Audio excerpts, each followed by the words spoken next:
I'm Erin O'Riordan. Welcome to Storytime with me and Tid Ellington. Today we're going to read episode 10 of Cut by Erin O'Riordan and Tid Ellington. If you haven't already seen episode 9, please click the link here. And don't forget to subscribe, give us a thumbs up, and tell us in the comments how you're liking the story so far. Chapter 15, October 1999, Halloween. Brigid lay on Fred's bed, staring up at the Immaculate Conception of the Escorial as she peeled the black paper off a piece of peanut butter taffy. She stuffed the candy into her cheek and chewed. She wasn't hungry, but she couldn't stop thinking about getting her next hit, and somehow the sugar helped, albeit only temporarily until she could talk Fred into getting her in touch with the mysterious Ava Hirsch. Is Ava going to be there tonight? Brigid asked Fred for the 4th time in 20 minutes. Yes, shut the fuck up, Fred muttered. She hadn't had a fix either, and she was irritable. Leander's coming with us. He's going to meet Ava and the other devil worshippers, and they're going to do some kind of weird, demonic Halloween ritual. It's all very fucked up. But Ava said she'd meet me after I get done playing with the band. When will that be? 3 or 4 in the morning, Fred yawned. She yanked the candy bowl off the bed and grabbed a handful of taffies. Fucking Leander, she grumbled. I told him to buy chocolate. Maybe they don't have Halloween where he's from, Brigid said. Fred snorted. They have Halloween in the Upper Peninsula of Michigan. I thought he was from India, Brigid said. He's Sri Lankan, Fred corrected her. Don't let him hear you say he's Indian. He'll go off. Brigid tumbled off the bed onto the floor where Fred sat. She wrapped one arm around Fred and patted the violin case with her other hand. You're going to be awesome tonight, Brigid encouraged her. Play something really sexy for me. Fred just groaned and grabbed another handful of candy. Dennis, Erin, and Gary were crammed into the back of Kurt's 2-door Chevy. It was a warm night, but Kurt refused to roll down his window or even turn on the air conditioning. The heat in the back was unbearable, made worse by the close quarters and the fact that Gary smelled and Erin, who was stuck in the middle, squirmed. Ava'd better get her ass out here soon, Gary said, looking up the long driveway at Ava's house. Kurt spun around, reached into the back seat, and slapped Gary across the mouth. Never talk about Ava's ass in front of me, do you hear me? He snarled. She's mine. I don't want to catch you even thinking those thoughts. Gary had a look of stifled rage on his face. He wanted to turn into Morphos the Destroyer and annihilate Kurt. But the truth was that Kurt was much bigger and would have annihilated Gary. It's just an expression, he said, looking down at his knees. Well, it's a stupid expression, Kurt grumbled. Dennis watched the wind blowing through the oak trees as he waited. His parents had taught him patience with their insistence on nightly family prayer hour. Dennis sat through his father's droning on and on about the Bible by patiently counting out the 60 seconds of each minute until the hour was up. He didn't even have to wait for Harold to rise from his kneeling position. He just knew. Ava finally came out the back door. She walked around to the back of the Toyota and opened the hatch. Did you bring everything? We brought the robes, Kurt answered, and some black candles. What else do we need? Ava shrugged. That's it, I guess. She sat down in the passenger seat, and Dennis breathed easier. The smell of whatever Ava used on her flowing blonde and purple hair helped cover up the stench of Gary. Ava looked hot, but Dennis wasn't stupid enough to say so. Her black mascara and eyeliner brought out the icy blue of her eyes, and her too tight, ripped black sweater drew attention to her breasts. She wore a tiny black vinyl skirt and thigh-high black vinyl boots. He liked her outfit. It looked evil, but not Hollywood evil. Unlike Gary, who showed up in a black suit and a black shirt. That was bad enough. He looked like he was going to a mobster's funeral. Worse, his eyes were painted as black as Ava's. He'd even drawn a teardrop in black eyeliner under one eye. He'd drawn a black eyeliner pentagram on the top of his shaved head. Kurt, Erin, and Dennis knew how to look the part without looking the part. They wore t-shirts, jeans, and Vans. Except perhaps for Kurt's tattoos, no one could tell them apart from the St. Helena students. Kurt threw the car into reverse and roared down the driveway backwards. The stereo blared to life, blasting Marilyn Manson. Dennis laughed to himself. Satanist listening to Manson. Stereotypical. He would have preferred the country station personally, but there was no use arguing with Kurt. No one had even dared to question Kurt about the 4 beers he slammed down right before he got behind the wheel. As they made their way toward the campus, Dennis saw an occasional trick-or-treater. He'd heard on the local news that trick-or-treat officially ended at 9 p.m. and it was past 11 already. The closer they got to St. Helena's, the thicker traffic became. Where are you going to park? Erin asked Kurt. Don't worry, Ava said. I went here for a semester. I know my way around the campus better than any of these townies. Turn there. She pointed to a winding road leading past a cemetery. It was a historical cemetery where many of the priests and nuns who'd founded the university in the early 1900s were buried. The monuments were humble, except for a few ostentatious ones belonging to the secular leaders who fostered the university's growth. One of them was an obelisk that shot 10 feet into the air. I wonder what he was trying to compensate for, Dennis thought as the Toyota sped by. Ava's memory of the campus was not as good as she liked to think. They ended up at a guard post at the far end of the cemetery. The guard grudgingly let them through, telling them they could park over by the grotto, but that they should have stayed on the main road through campus. After a wrong turn at the campus post office, Kurt's car finally screeched to a stop at a sandy parking lot overlooking a lake. Kurt walked around to the back and got the robes and candles. He handed the candles off to Erin. Crossing the road that had brought them there, Dennis and the others walked toward the stone and mortar alcove known as the grotto. Inside were 2 statues, one of the Virgin Mary and the other of the campus's namesake, St. Helena. St. Helena was depicted kneeling before a wooden cross. A wrought iron fence enclosed the statues, but reaching through the fence, the pilgrims could light one of dozens of votive candles. Every candle was lit before a St. Helena's football game. Tonight, only a few of the candles were lit. There were 2 visitors to the grotto. One of them, sitting on a marble bench staring out over the lake, was Leander. He looked quite tranquil. The other was his artist friend, whose name Dennis couldn't remember. She was kneeling on the packed earth floor of the grotto, praying, imitating the pose of St. Helena. At her feet lay a violin case. "Hey!" Leander shifted his gaze from the lake to Ava. "How far away is this place from the main gate?" "Not very," Ava answered. Leander tapped his friend on the shoulder. She stood and picked up her violin. They started walking up the hill toward the campus's large chapel. But Ava was wrong again. They walked past the chapel and across the quad where the bonfire was taking place.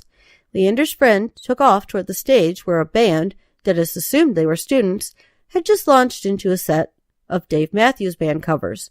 She disappeared into the crowd. He wouldn't see her again the rest of the night. Part of Dennis wanted to stay here too. His parents had been evangelicals as long as he could remember. He'd never been allowed to celebrate Halloween. He'd been homeschooled, and his friends in the neighborhood would come home with stories about classroom Halloween parties.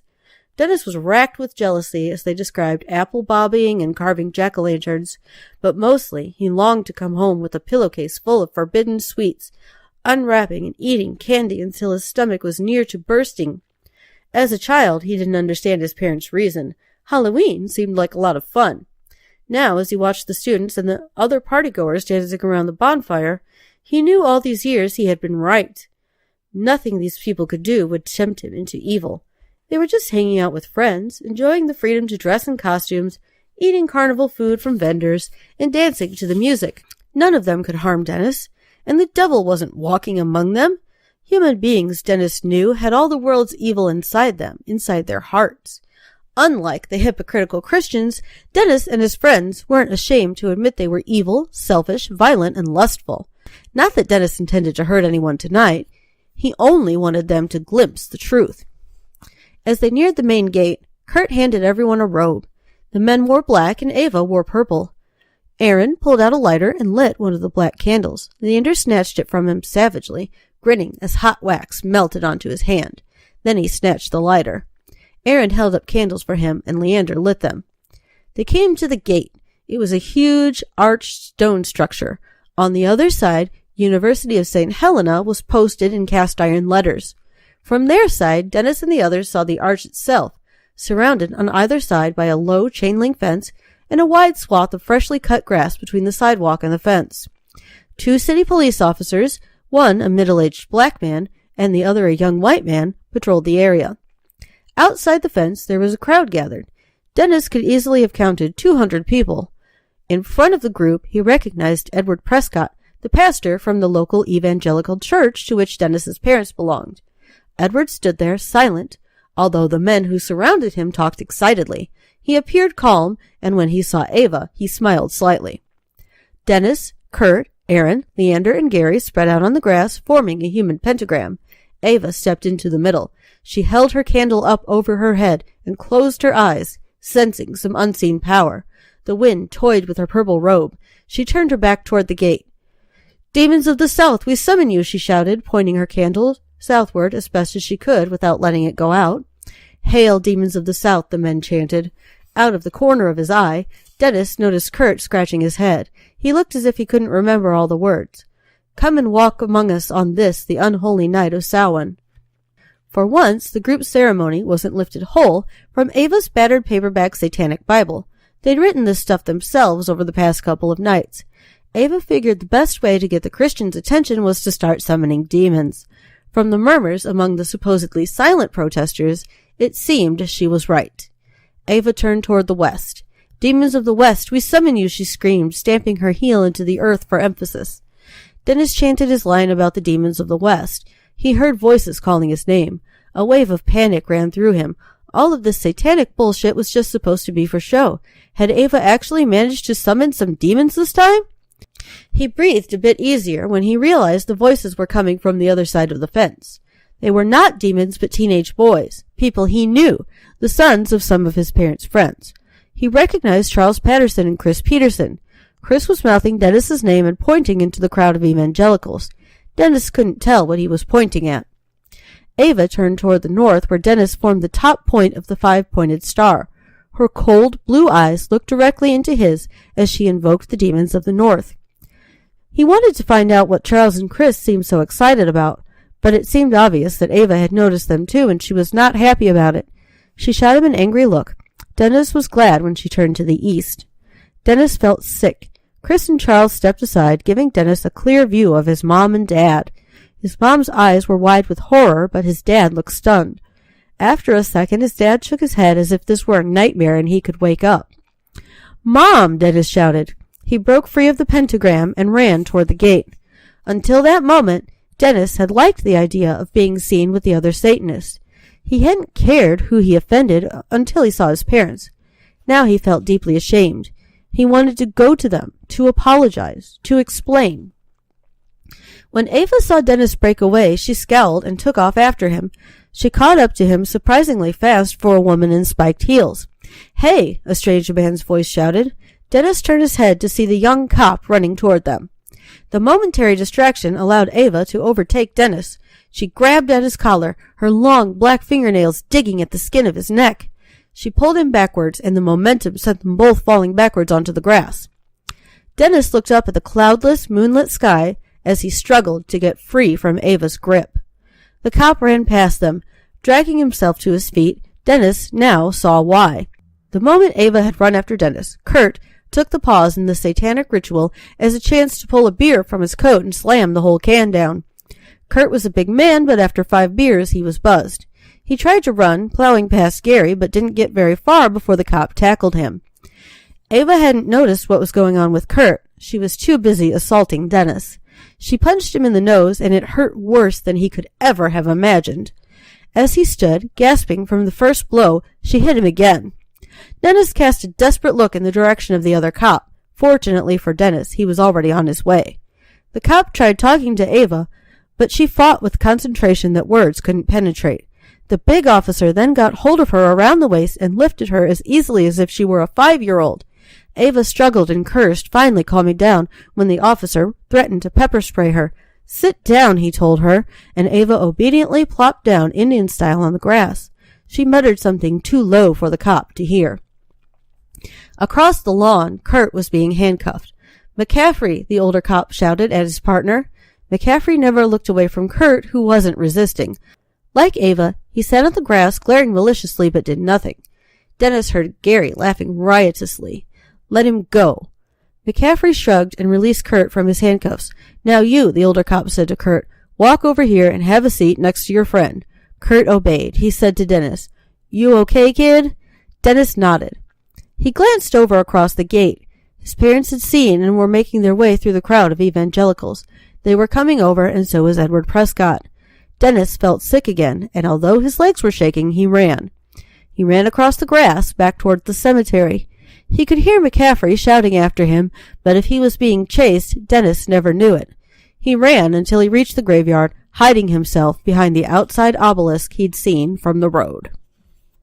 Chapter 16, December 1997. It was a slow night, and it was cold. Darius knew it was going to be a long night when he and his partner got out to the garage, only to find the only car left was 328. You did not want to be stuck with 328 in January. The heater worked, but only in a half-assed way. Darius let Tim get behind the wheel. Neither Tim nor Darius liked working third shift, especially in this neighborhood. It wasn't the worst block in town, but it bordered an apartment complex where crack dealers liked to hang out. Although they were both fairly new to the force, Darius and Tim had already learned this part of town could be unpredictable. It was close to midnight. They hadn't had any calls yet, so Darius decided to press his luck. "Let's get coffee," Darius said, pointing out the nearest gas station mini-mart. "It's on me." Tim smiled. "You know I never pass up a cup of coffee, especially when you're buying." He pulled into the parking lot. Inside, an old Eastern European man sat behind the counter. It was as cold inside as it was in the squad car, and the man wore a garishly colored hand-knitted cap and matching mittens. Without taking off the mittens, he was trying to adjust the volume on a tape deck that looked like it came straight from 1980s communist Poland. He waved at the officers and said something in his native language as the tape deck screeched to life, blaring polka music at an ear-splitting volume. Frustrated, the store clerk ripped the tape deck's cord from the wall outlet. The silence that followed was brief. A second car pulled up in front, its bass speakers so loud they rattled the front windows. "Hey, do you think we can get him on a noise ordinance violation?" Darius said to Tim. Tim was making his way over to the coffee machine. Darius went down the snack aisle. Tim shook his head. "It's not the noise with those things," he said. "It's the vibrations. You can have a cell phone conversation inside the vehicle while you're shaking 6 city blocks ahead of you." He picked 2 enormous paper cups from a stack next to the coffee machine. A man stepped out of the car and entered the store. He was average, Caucasian, about 18, 5.5 feet tall, slight build, brown hair. He wore a short black leather jacket over jeans. Nothing that would have made Darius think twice. The woman who followed him was a different story.